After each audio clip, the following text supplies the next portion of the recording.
Aleluia, aleluia, aleluia, aleluia,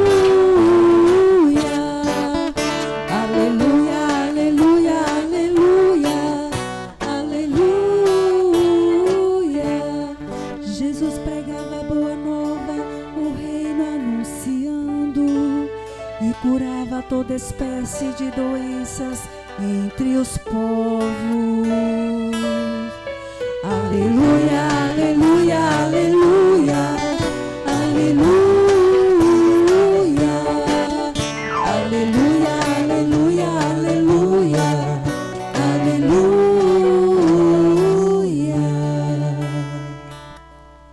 O Senhor esteja convosco. Ele está no meio de nós. Proclamação do Evangelho de Jesus Cristo segundo Marcos. Glória a vós, Senhor. Naquele tempo, um leproso chegou perto de Jesus e de joelhos pediu: se queres, tens o poder de curar-me. Jesus, cheio de compaixão, estendeu a mão, tocou nele e disse: eu quero, fica curado. No mesmo instante, a lepra desapareceu e ele ficou curado. Então Jesus o mandou logo embora, falando com firmeza: não contes nada disso a ninguém. Vai, mostra-te ao sacerdote e oferece, pela tua purificação, o que Moisés ordenou como prova para eles.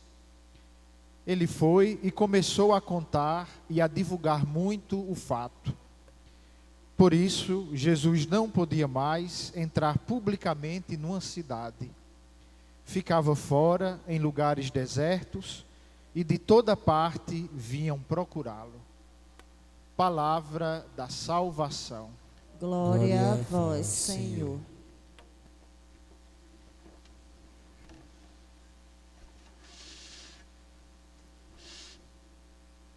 Queridos irmãos e irmãs, a Arca da Aliança, lá no Antigo Testamento, entre o povo de Israel, era um sinal da presença de Deus, trazendo em si as tábuas da lei, a lei do Decálogo, os 10 mandamentos.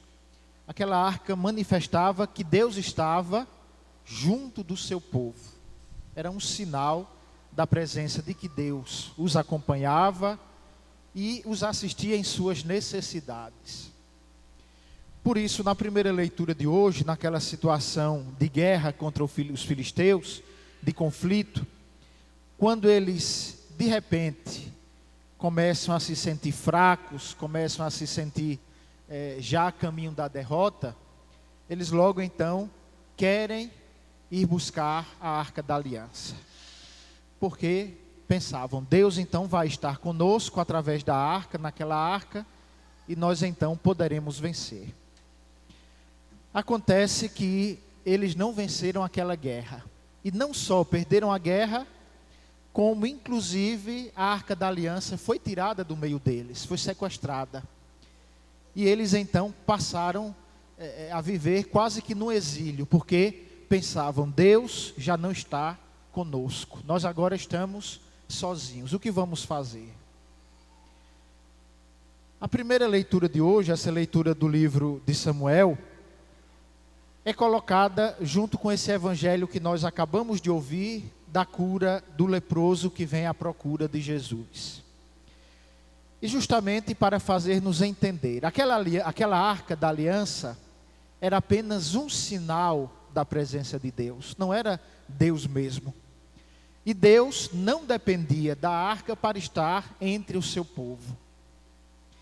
Acontece que o povo de Israel tinha uma mentalidade, na verdade tem até hoje, em que predomina essa perspectiva muito palpável. Eles confiam, eles creem naquilo que eles podem ver, naquilo que eles podem tocar.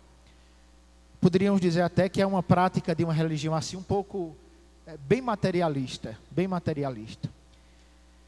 Jesus, quando começa a sua missão, e nós estamos aqui no capítulo 1 de Marcos, ou seja, Jesus apenas depois do batismo, começa a percorrer as terras da Galileia, Jesus vem justamente para mostrar: Deus está sempre junto do seu povo.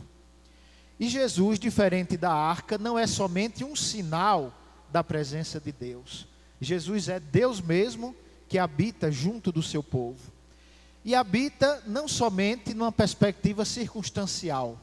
Deus não está em Jesus junto do seu povo em algumas circunstâncias, mas Deus está na humanidade do seu povo.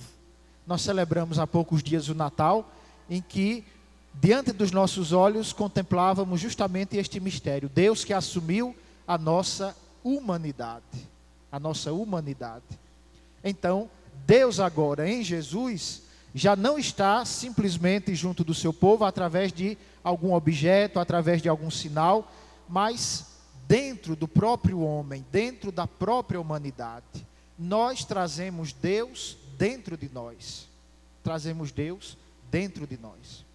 Por isso o Evangelho diz que, vendo aquele leproso que sofria, vendo aquele leproso que carregava não somente uma enfermidade física, mas também sérias e graves consequências morais, Jesus se sente compadecido. Jesus tem compaixão daquele homem, porque Jesus trazia também em si os sofrimentos dele.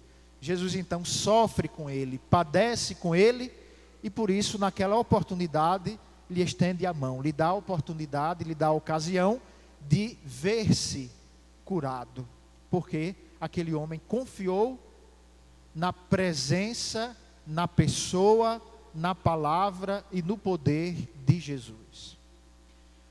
O evangelista Marcos, meus irmãos e irmãs, deseja fazer-nos entender justamente isso. Deus está sempre junto de nós. E a presença de Deus junto de nós, em Jesus, não é uma presença indiferente. Jesus não é indiferente ao nosso sofrimento. Jesus não é indiferente à nossa dor. Ele sofre conosco. Ele assume a nossa dor, assume o nosso sofrimento, trazendo sobre si como se fosse sua própria dor, seu próprio sofrimento. Também a nossa morte. Vai nos recordar São Paulo. Por isso hoje, nesse dia em que nós estamos rezando, não só por aqueles irmãos que foram recordados no início da Santa Missa, mas também de um modo especial por aqueles nossos irmãos conterrâneos que faleceram no início dessa semana, naquele trágico acidente, nós somos chamados a nos deixarmos consolar pela presença de Cristo. Cristo está conosco principalmente, não somente, mas principalmente quando sofremos. Principalmente quando nós experimentamos o máximo da fragilidade humana, que é a morte, é a experiência da morte. Seja para aqueles que a experimentam diretamente, em primeira pessoa, seja para aqueles que experimentam estando próximo daqueles que padecem e chegam a falecer. Cristo está conosco, Cristo nos acompanha. E esta morte, este sofrimento, esta dor, já foram redimidos pelo próprio Cristo, quando assume a nossa humanidade no mistério da encarnação, mas também e sobretudo quando morre por nós, quando dá a sua vida por nós, e mais ainda quando ressuscita, vencendo a morte, vencendo a dor e vencendo o sofrimento. Nesta Eucaristia, meus irmãos e irmãs, em que Ele está aqui presente, diante de nós na Eucaristia, no sacramento do seu corpo e do seu sangue, peçamos ao Senhor que nos dê a graça de termos olhos sensíveis para reconhecer a sua presença. E reconhecendo a sua presença, tenhamos também um coração confiante, capazes de se abandonar a Ele, de se confiar à sua bondade e à sua providência, para que nele e com Ele nós possamos experimentar já aqui, por meio do seu Espírito, por meio dos sacramentos, a vitória da Páscoa de Cristo. Que assim seja.